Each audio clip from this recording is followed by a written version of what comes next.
Okay, good morning. If any of you have linked in to this conversation, I am Myra Christopher. I hold the chair in pain and palliative care here at the center. And with me is Rosemary Flanagan, who used to work here at the center and who is now retired and holds nothing except time in her hands. And I used to do this when I was here at the center, and Myra and I have been doing it for many years. And this is that Rosemary had an online discussion group, but it was a text conversation, and she had participants from all over the country. So over the last couple of years since Rosemary's retirement, we've tried to figure out how to engage members and supporters of the center and interested others in an ethics conversation in an ongoing way. We thought maybe the way to do this was by latching on to kind of current events, things that are happening in our community or around the country. And so today, what we want to talk about, and we hope you will join us, is about a plastinated body exhibit that started here in Kansas City in late May. Now, this is our second time in our community to have such an exhibit, but these are all over the country. They're all over the world, actually. And in fact, it's my understanding that they are the most visited exhibitions in the world.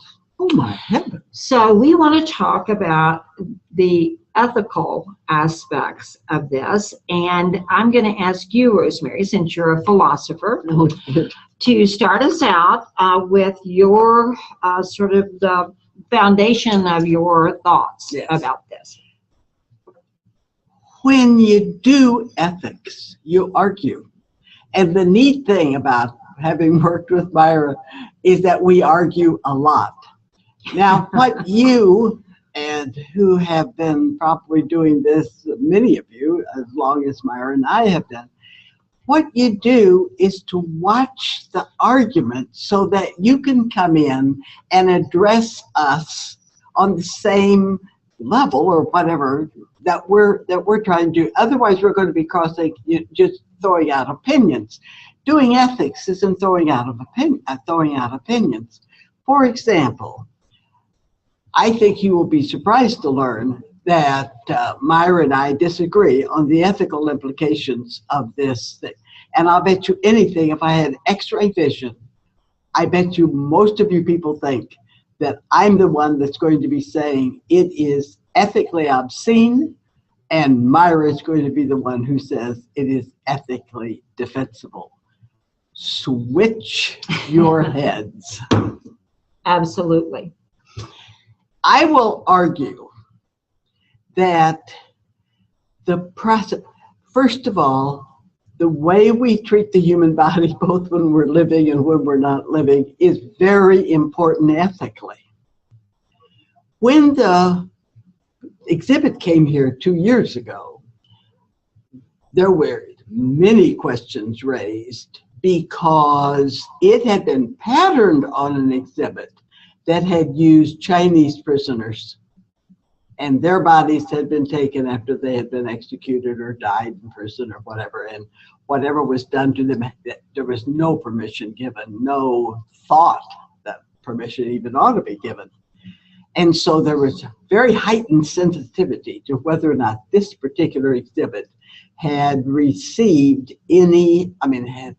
whether the participants had entered into this exhibit willingly. Imagine walking. I think there was a question as to whether they were participants or whether they were simply objects. Exactly. And become objectified. And used the way we would use an old tire or an old hammer or whatever. You walk into the exhibit, and what you see are bodies arranged in different positions where all you can see is the musculature, which has been plasticized, plastinated, so that you can see what is being involved when a fella kicks a soccer ball, for example. I argue that if I have the right, and I do, to say under what conditions and in what circumstances would I want my body to be used after I die, I see no reason why an exception should be made in this exhibit. Okay, now I want to ask you about two statements you've made. First of all, you said, of course, how we treat the human body while we're living and after our death is important. I want to ask you why. Why, of course.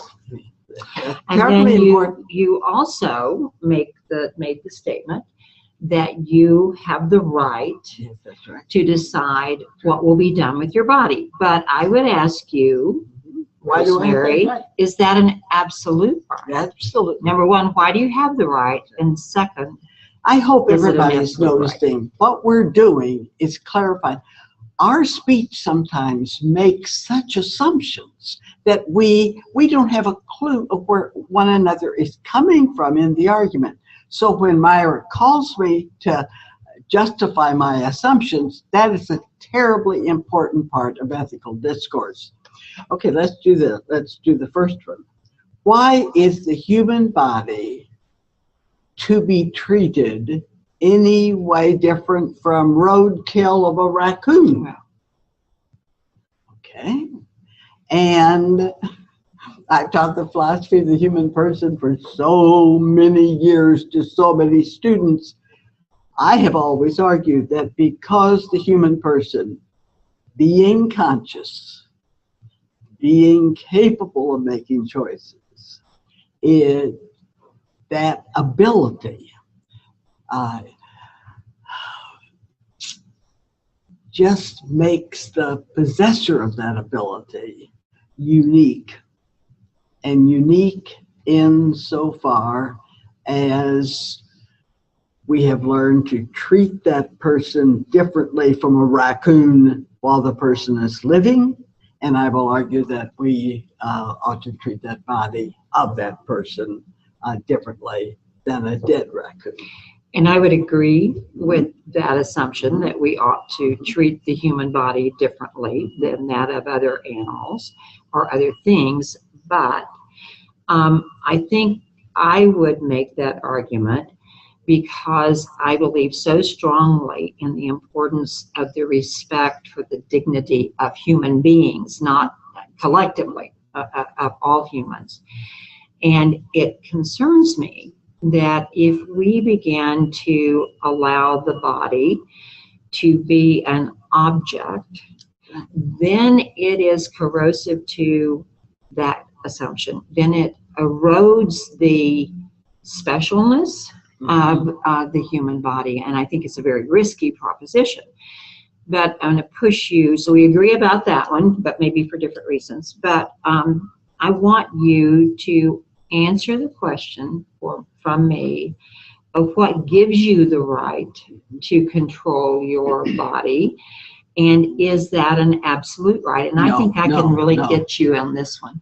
In fact, I shall argue there are no absolute rights except in a formal sense, just as there are no absolute rules except in a formal sense. Look what Western civilization has done with the Big Ten.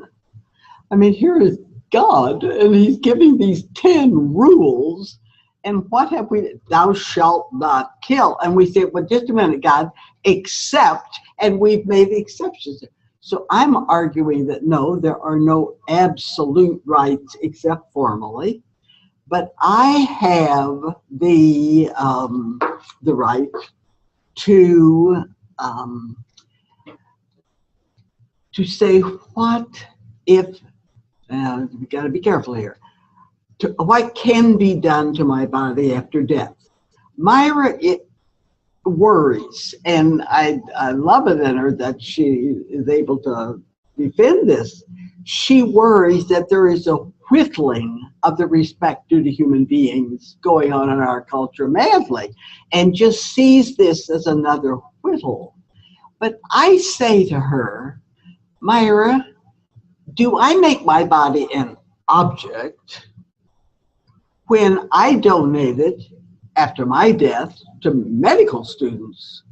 And heaven knows medical students are so busy trying to figure out how all this gets cut up and gets identified that they almost can't help but objectify the body. But Rosemary, and I know that you have made that decision, I think as a society, we have allowed people to make those decisions because it is in the interest of society. It promotes the common good because it furthers medical education and medical knowledge and so forth. So, that's fine, but I don't think you can go from that decision to justifying a decision about donating your body to be plastinated and put on exhibit at Union Station or any place else where people pay money and come to gawk at you. So you need to tell me the positive argument for allowing for us supporting you to say, yeah, I want to be plastinated and I'd like to be positioned like an old philosophy teacher in front of the classroom. So how would you justify that? And how does it differ? And Aristotle used to say circumstances are so terribly important in doing ethics, and it's true. Myra sees she sees people walking into the exhibit, gawking. She used the word gawk. Now, I have not been to the exhibit. You won? I have not been to the exhibit, and I won't go to the exhibit, but I make the assumption based on news clips and advertisements and so forth. That's what happens. That's right.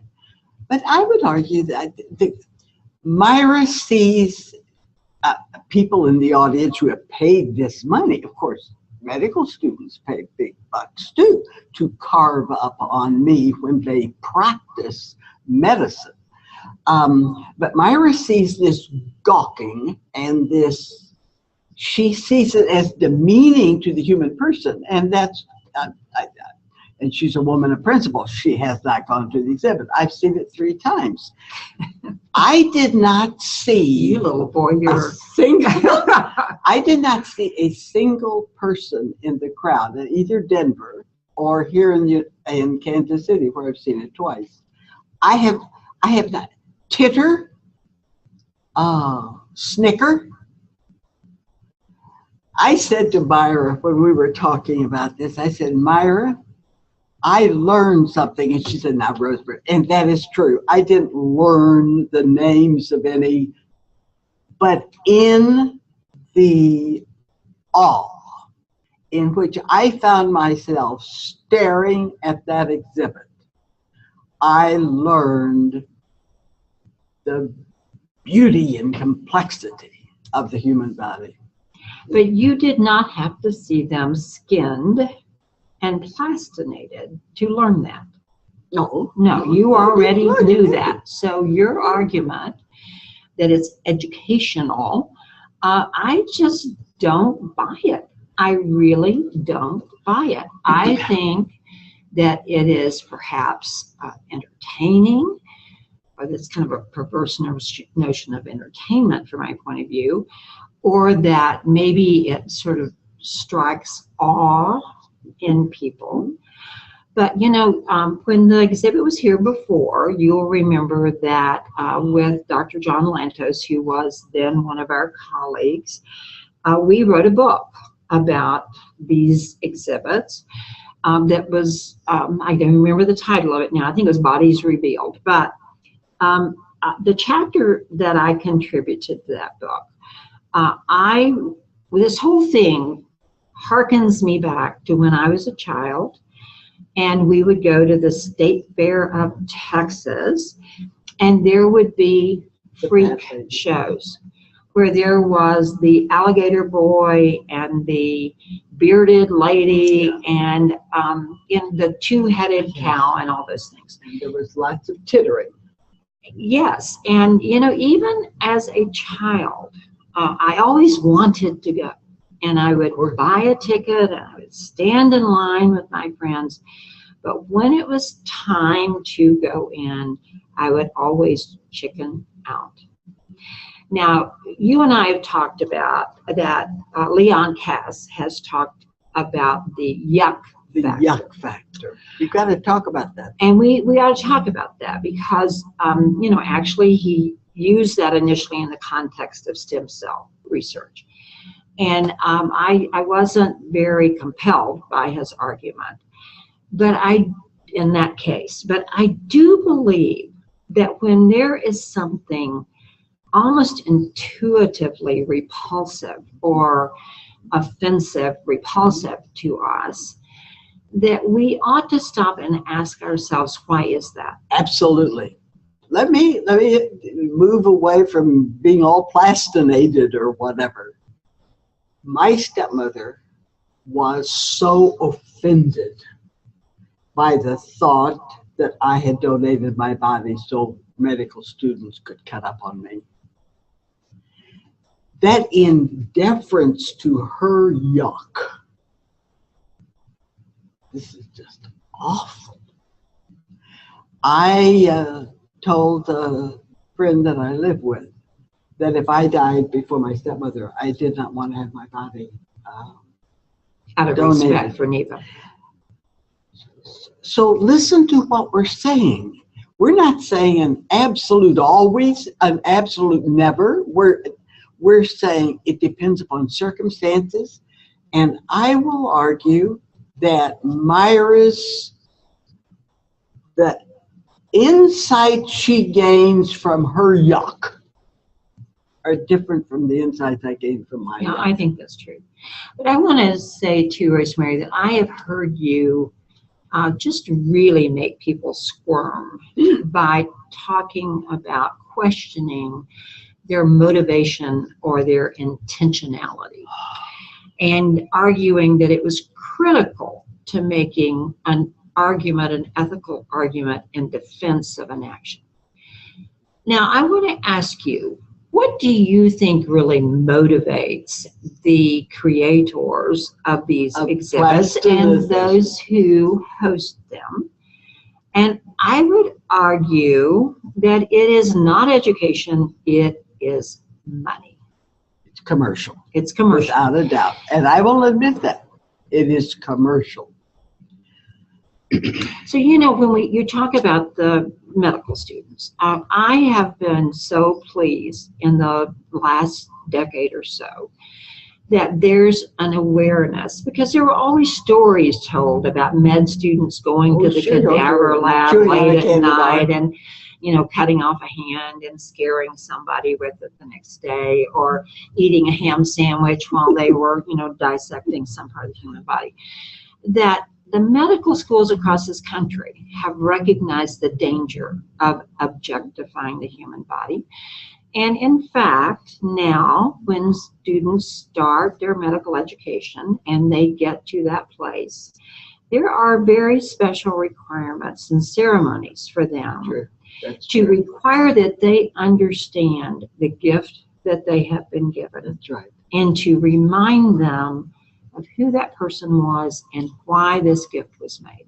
And Myra, that just doesn't apply to that older postgraduate young person called a medical student.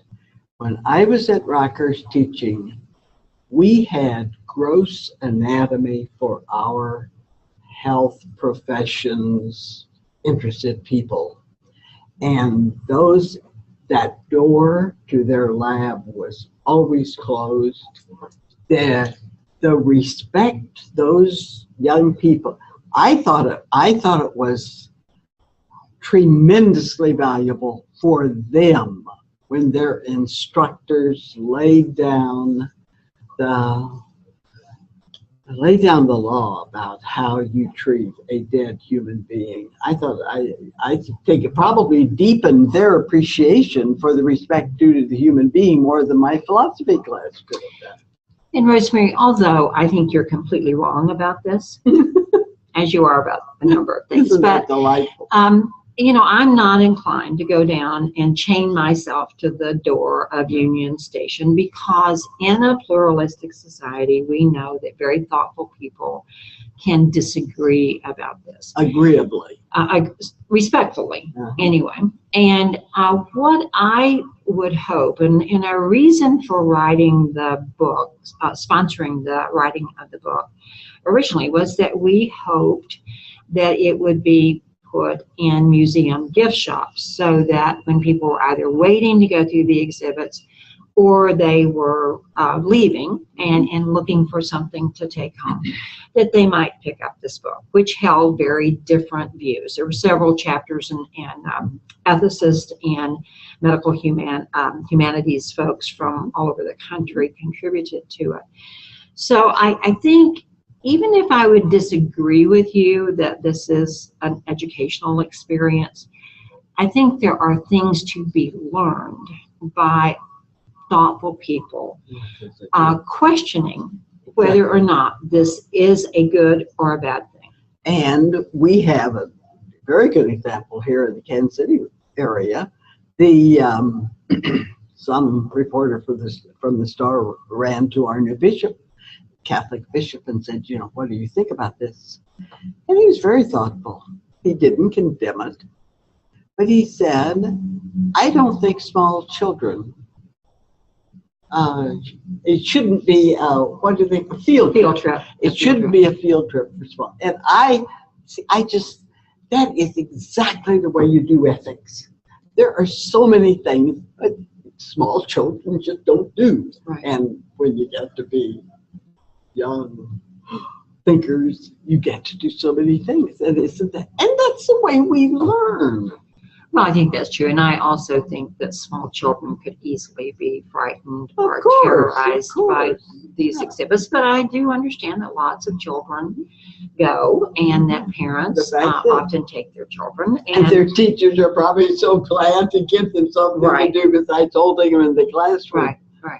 So now, Rosemary, I have no idea if anyone has LinkedIn to join us today. Whether they're going to agree or whether disagree. they will agree or disagree. But I think that we ought to give anyone who has taken their time to listen to us yammer on about this an opportunity to say, what do they think? What do they think? And, you know, again, guys, this is kind of our maiden voyage here, so we're not really sure how we know if you are there or if you are not.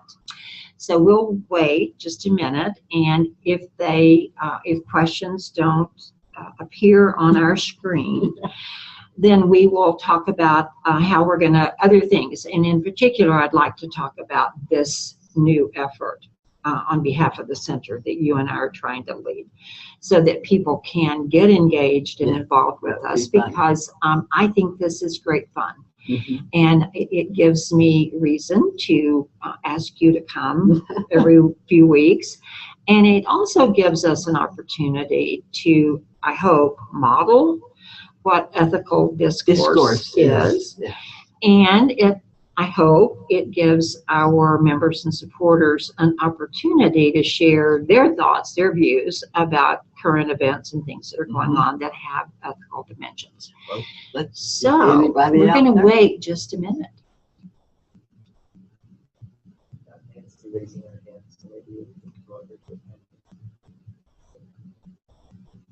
So we understand that we have someone who has, quote unquote, raised their hand. So I'm not even sure how this actually works, but can you see that, Rosemary? How much of Myra? Now it's gone. It disappeared. Okay, we need technical assistance. How much of Myra's objection? Okay. Well, there it is.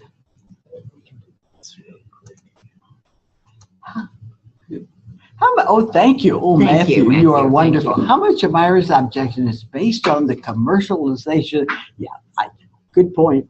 If this were a permanent exhibit at a reputable museum instead of driving a mile, would that weaken your objection?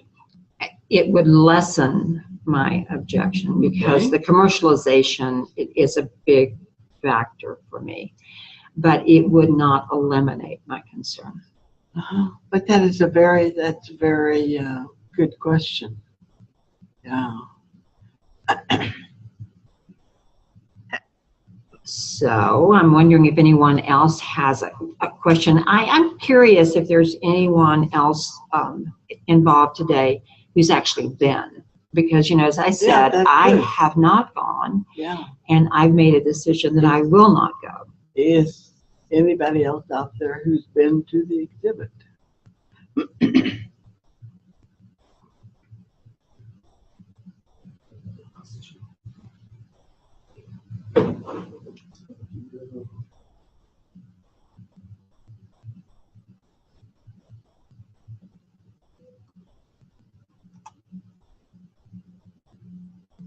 There's a question from Marcia. Oh, some Catholics. Oh, from Marcia. Other persons, they tend to believe that we are spiritual beings. Okay, Rosemary, read the question too. Okay, some Catholics and other persons of faith tend to believe that we are spiritual beings in a physical body, and once that body is no longer in service, it is simply a body, like a raccoon. Okay. Others believe that we are physical beings with a spiritual element without being overly simplistic. Might this be at the heart of differing views? Yes, I think that could be at the heart of differing views. Instrumentalism says that we use this body of ours, but after we're dead, what use is it? And therefore, the conclusion would be you can do anything with it that you want to. Right. But I think as a society, now it may be that in some traditions, religious traditions, that is accepted. But I don't think that's true as a society, because we have very specific rules about internment, burials, cremations, and so forth. You know, I remember some years ago, we were asked about a situation where a very elderly woman could not afford to bury her deceased spouse in a way that was according to whole. And her notion was that she had an old refrigerator, and she would just put him in that refrigerator and they would bury him beside the house. Now, in that situation, that made sense to me. But I've been in lots of situations where I see people do things with the human body that I just think, how can you justify that? One of the situations that I thought about as I was thinking about coming, or us coming into this conversation, was years ago. I was at a public forum about abortion and reproductive freedom. And there were people who were, you know, wanting to shout at one another with bullhorns, who really weren't so interested in thinking about the complexity of this. But I do remember there were people who claimed to believe that abortion was wrong in all instances. And so they took a very absolutistic view. And one of them had on earrings that were made from freeze-dried fetuses. Now, I thought, you know, I think you just... that's gross. It is talk gross, about the yuck factor. but I think you also just undermine the possibility that I would listen to you at all, because your actions and your words are so contradictory to one another. That's why I appreciate the fact that Myra has so cogently expressed her reasons why she will not go to it. We are reasonable beings. When I think during my long lifetime, how I have changed my moral assessment of certain actions because I heard reasonable people whom I admire take an absolutely polar position to my own, and I learned from that and modified my own position. We need to do that more, and it will keep people from making these broad no, no, nevers, right, and all yes, yes, always statements. Well, and as you know, Rosemary, when you're teaching ethics, when you're even training ethics committees, one of the tools is to require someone to make an argument and attempt to justify it on the other side. And, you know, we've become such a polarized and bifurcated society that we want to believe that everything is either this or it is that. And, you know, I think it is a very dangerous way of trying to run a civil society. So let's talk a little bit. And then, you know, we've spent about 30 minutes now, a little bit more. But I know that people have lots to do today and that many may be giving up their lunch hour to peek in at what we're up to. But let's talk about our plan.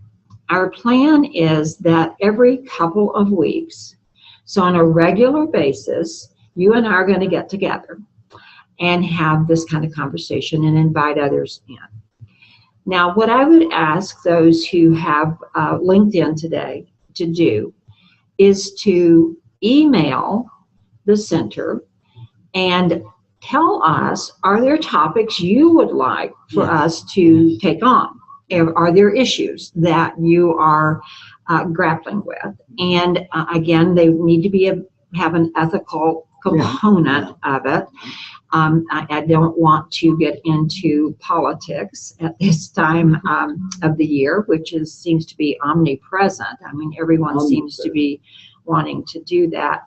But I would like for us to kind of keep our discussions focused on things related to bioscience, medicine, biology, and so forth. Do we have an email site that the people who are listening could use just for this purpose?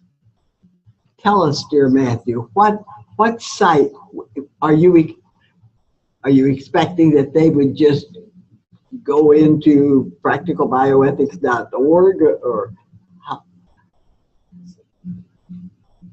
I think we should have that. Yeah, so there are a couple different ways that we could do it.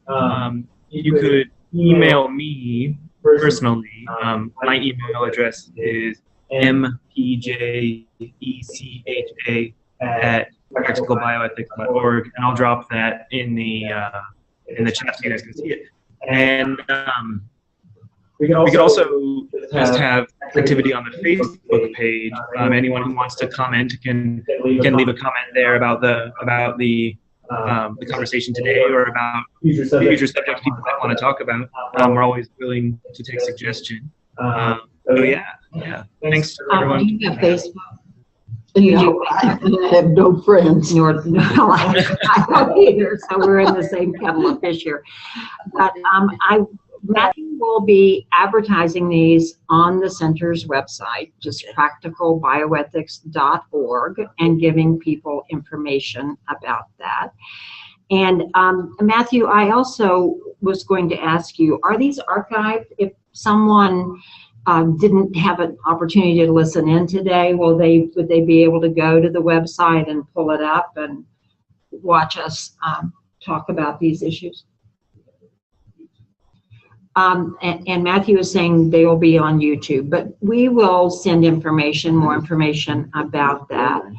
But we'll do this several times, and I think this is lots of fun, and I hope others will as well. We have more questions. Oh my goodness. Okay.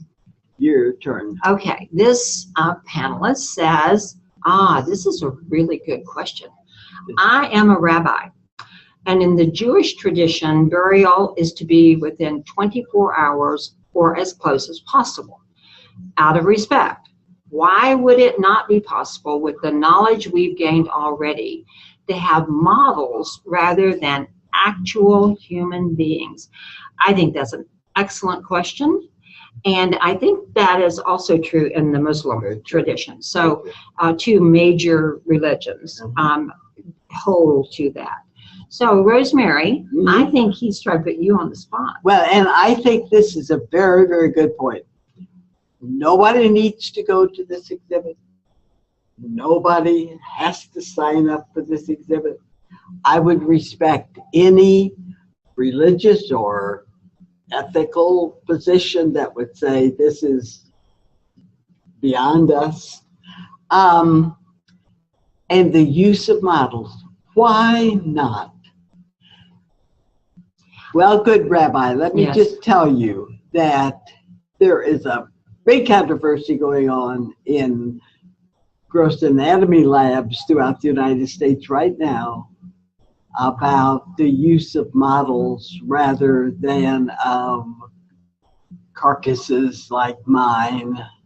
And there is a really, there's good arguments on both sides. And you know, Rosemary, I've heard those arguments, and for nursing schools and medical schools, the same question arises. Now, the argument that convinces me that you should give your body, I haven't made that decision for me just yet. I'm afraid too many medical students might recognize my body because I've tormented them for so long. But the argument I've heard that I'm compelled by is that, in fact, when the human body is not standard, our bodies are all slightly different. And medical students and nursing students need to become familiar with the fact that one person may have a major vein that branches and another does not. In addition, the human body will flex or change when it is being manipulated. So that convinces me that, in fact, medical and nursing students, and probably others, I'm not sure, in the health professions. But in this instance, I would bet you that you could make a model plastinated body that you could not tell from a Chinese prisoner's body or the bodies that, and I do want to say that the bodies that are at the exhibit here in Kansas City, Body Worlds and the Cycle of Life, there is clear documentation that there was consent given for these bodies to be used for this purpose. But I think that's a really good question. And I think that the good Rabbi has a wonderful point.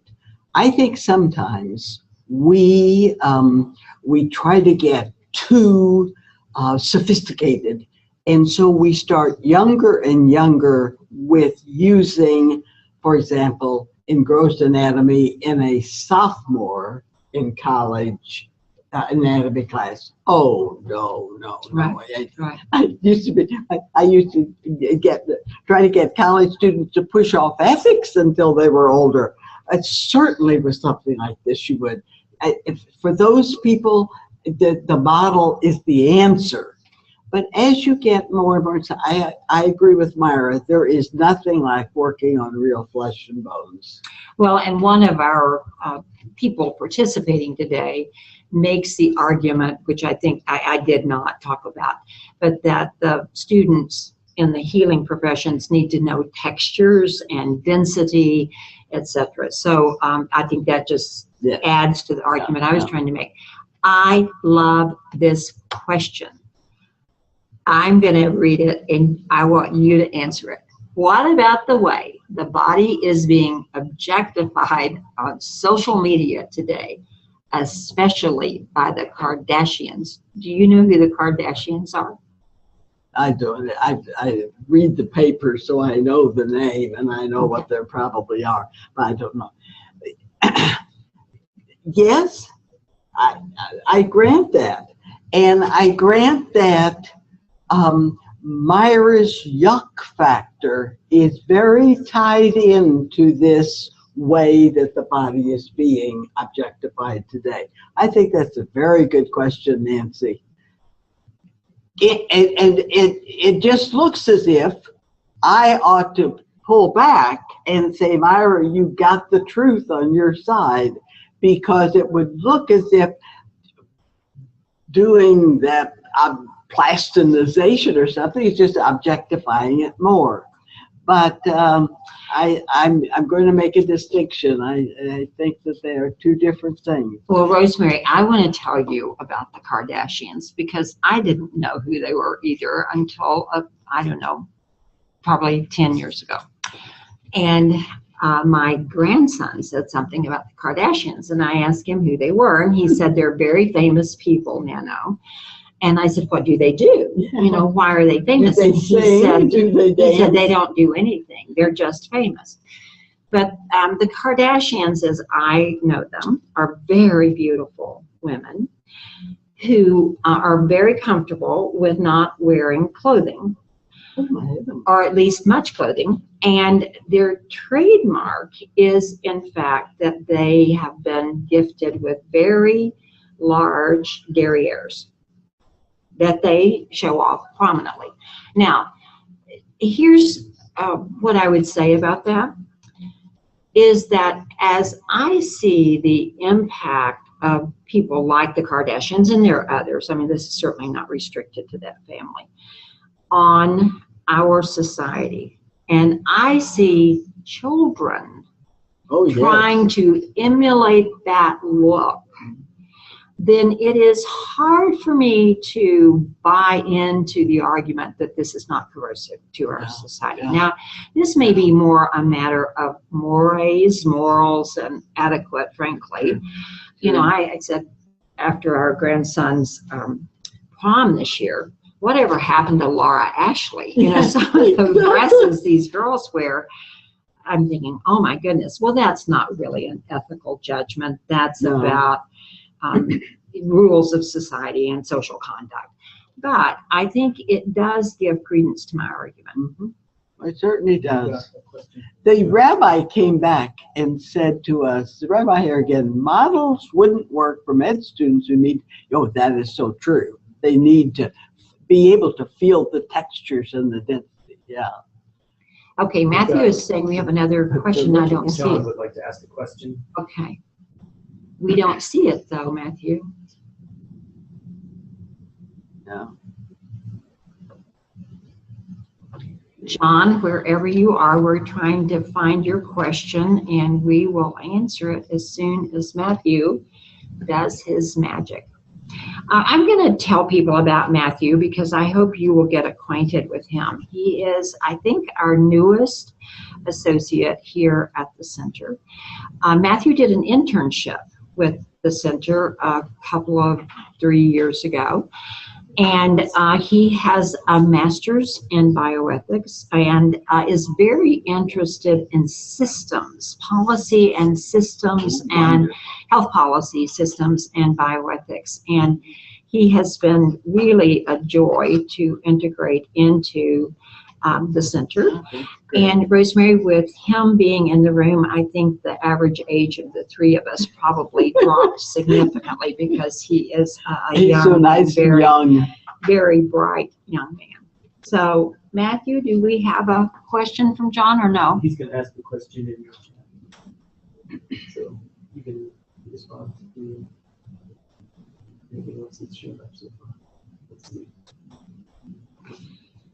I don't think we have a date for our next get-together, but I hope that Matthew will get that out to people pretty quickly. And if you think this has been interesting at all, I hope you would encourage a friend or a colleague to join us. So, Rosemary, read this question.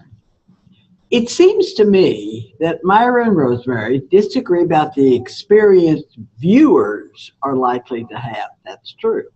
Myra argues it's likely to be titillating. Rosemary says it's a deeper experience of all that has value. It's a fundamentally human experience. If we could demonstrate that one or other would be the actual experience, would that change either of our views? I would hope so. We say all the time around here that good ethics start with good facts. And you know, it would not be the first time in my life that I have been convinced that a very strongly held conviction was just wrong-headed. And you know, if you're going to do ethics too, I think one of the biggest challenges for me is logical consistency. Yeah, it's true. That's true. And you know, I'm not very good at that often. But I do believe that data and facts help with that, of course to it organize does. our moral thinking. I think that Would it change your mind? Would it change your mind? It would certainly make me reconsider. I'd have to see what the data showed. I remember years ago, Rosemary, you and I were in an argument, and I don't even remember what it was, but you said there were certain things in your belief system that were not open to amendment. Oh, and again, and I was probably much younger when I said things like that. There are certain things in my belief system that are not open to amendment. I will stand here and I will say that at almost being 90. But even those statements will be expressed formally. Well, and you know, I remember saying to you, well, then why am I wasting my breath arguing with you about this if you're not going to change your mind? But in that metaphorical space between two people trying to have real ethical discourse, then there is impact. There is an enriching of the way we think about things, and hopefully being better able to understand why we disagree with others and how to manage those disagreements. You know, I don't believe that I reached over and slapped you after you told me that you would not change your mind. But I do remember going away and thinking, wow, you know, now what does this mean to my relationship with Rosemary and how we're going to work together? In class, I have been asked by students, you know, what is always wrong? What could you say was always an evil deed? And I used to say to them, I can't answer that without using adverbs. Well, and I have seen you in ethics committee trainings ask people, is it always wrong to torture little babies? To torture little babies for no reason. Well, that's the second part. That's when you pull that out. That's why. But anyway, John Carney is in here, and he wants to do aesthetics. Oh dear, wouldn't you know? Is there an aesthetics from the branch of philosophy that differentiates experience beauty firsthand rather than looking at a model or image? That John probably knows a heck of a lot more aesthetics than I do.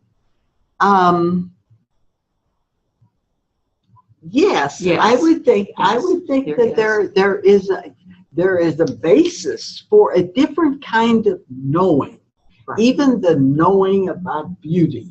Well, when I saw John's question, I thought about, I absolutely love Degas' paintings of ballerinas. And you love the what? Degas' paintings of ballerinas. They just kind of take my breath away. But it is not like watching the Bolshoi perform. John, there is. I have to also say that although aesthetics and ethics are related, sub-branches of philosophy, they're very different. And people can tell by the way I dress and look that I don't know a lot about aesthetics. But a good question, John. I think we ought to wrap up unless we have another question. And thank you to the good people who tuned in. And now, Rosemary, I think all they can see is our ears. All right, scoot in here closer so that everybody can see you. You know, Rosemary Flanagan, again, I will say you're just wrong-headed about this, but I love you and I love talking with you about these issues. And I think this was actually fun once we got people to jump in. I think so too. So another couple of weeks, we'll be back. Let's hope we shall get our friends back.